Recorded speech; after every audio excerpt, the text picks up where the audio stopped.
Hi, my name is Rifki Sentosa. I'm the Notion creator who created Simple Finance Planner and Tracker, Notion template. In this video, I'm going to show you how to use this Notion template for your needs, and I'm going to also show you how this Notion template can help you to get less busy in your life.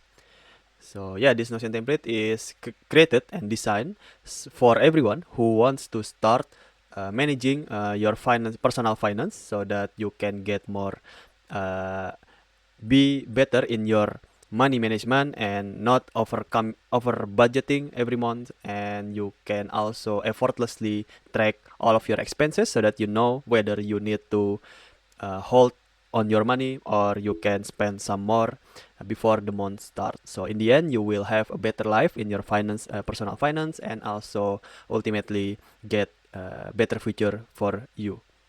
So yeah, let's jump right into the Notion template. What we are seeing right now is the homepage of the Simple Finance Planner and Tracker, and you will see that there are two big sections here: Finance Planner and Finance Tracker. And we are going to go into the Finance Planner in a minute, but the one that I want to highlight first is the Finance Tracker because it's the more obvious looking right now.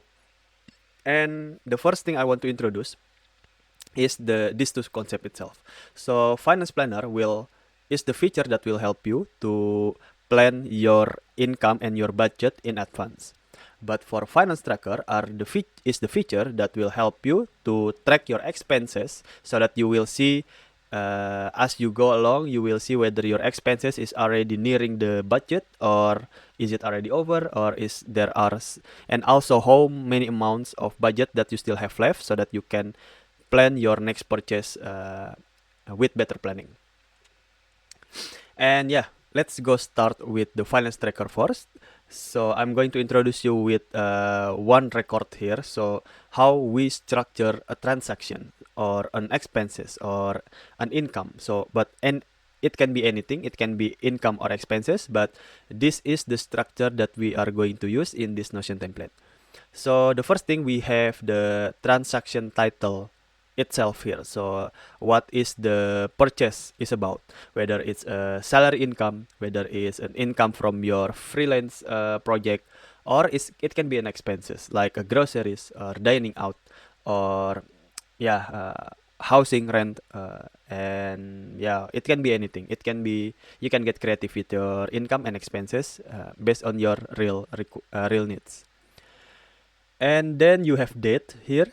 This date is showing you the time when the purchase is happening, so it will help you to track. And then there is income and expense columns. So if it's an income like salary, business income, or maybe your friend return you a loan, or what else that can be income, you winning a lottery, that can be happening, it puts, you need to put it in the income. But for everything that you use your money for, so expenditures, you put in the expenses. And then the next column is category. So this helps you to categorize your transactions, each of the transactions. For example, payment from freelance work, this is, I can say, it's salary. And then monthly car insurance, it's really straightforward, is insurance. Loan repayment to friend, so this one, I'm not sure if there's anything about this. You can add confidently a new category. So for example, this one is other expenses. Yeah, let's make it more very easy. And I want to change it to red so that I can be consistent here. And there you go. You just added a new category for yourself. Yeah, you can get more creative by adding the category to each purchases, each transaction, and so on. And the last column is status. So status is basically whether it's a pending transaction. Let's say, for example, you plan. Yeah, this status column is really useful during you plan your finance later on. But let's introduce it now. So status is if a transaction is just planned but not happening yet, then it's pending. Like for example, let's say you already plan, you already know that you are going to receive your salary at the end of the month. You can put it right here for now, but it's still pending because it's not, you have not yet received the money. But let's say you can also plan expense. Like for example, you already know that you want to spend groceries, you want to buy groceries every weekend, then you can make some plans right here. Like this one, for example, you already know that this one you have your monthly groceries. Uh, yeah, you have your groceries monthly, and then you already know the amount of the expense itself, and then you put it on spending. You put it the status on pending, and later on, after you decided that you plan it on November 30, but actually it's coming a little bit early, maybe this weekend, and then you can just make it complete. And voila, you just change a status of a transaction. You just change something that you plan and change it when it's happened, and you simply finish tracking one transaction. And yeah, that's the structure of itself. Now let's go into the structure of the table that we are seeing right now, this one. So the one that we have been using is pending transactions. So this step will help you to show everything that is still pending, or it's already completed, for example, but you did not yet put the date.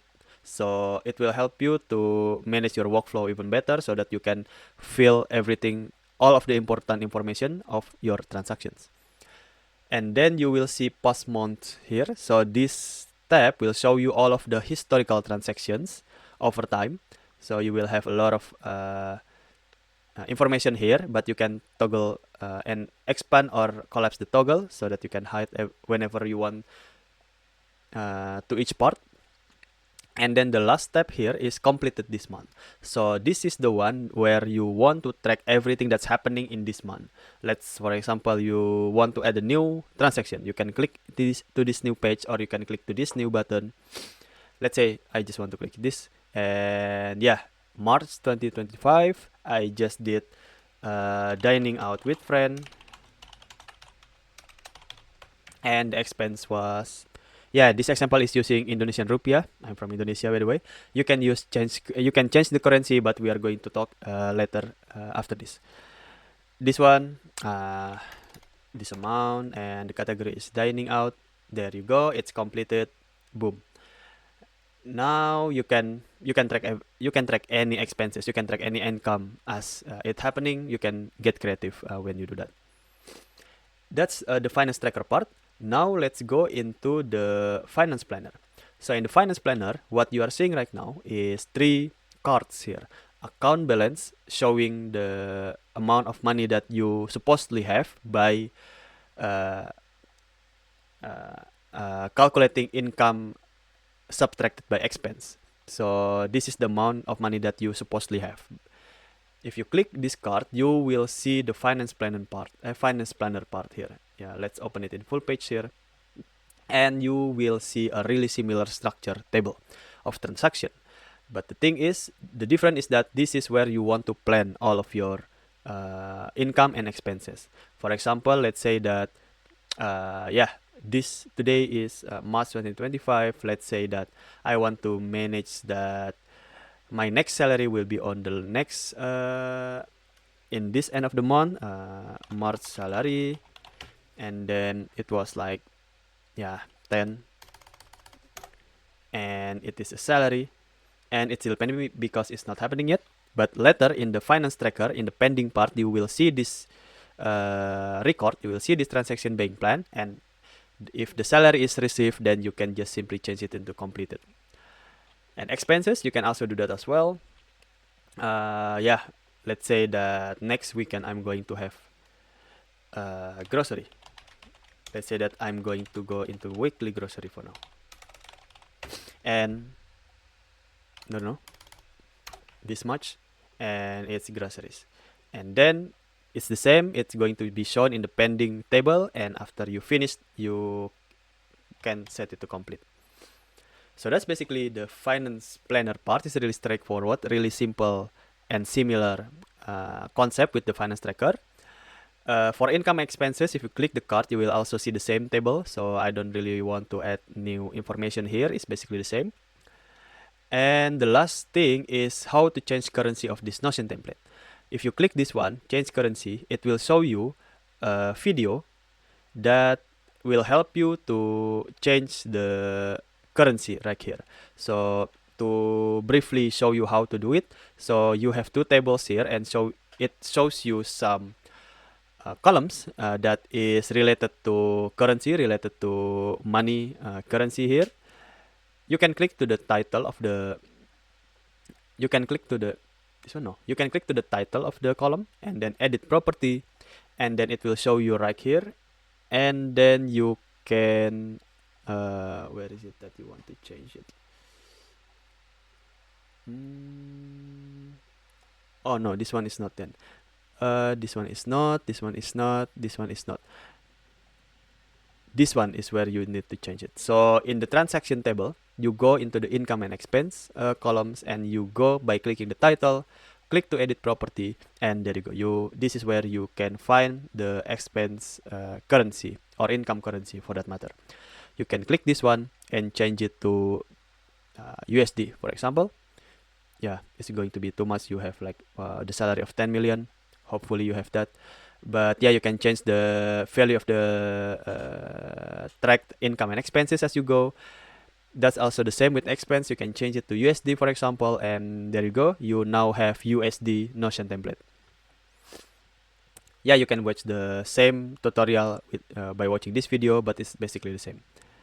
Yeah, this also changed it to dollars as well because it's related to the transactions. So yeah, that's everything about the Simple Finance Planner and Tracker. Hopefully this video is really showing you whether this Notion template is a suitable and fitting Notion solution for you. So hopefully this video is useful. Thank you for watching.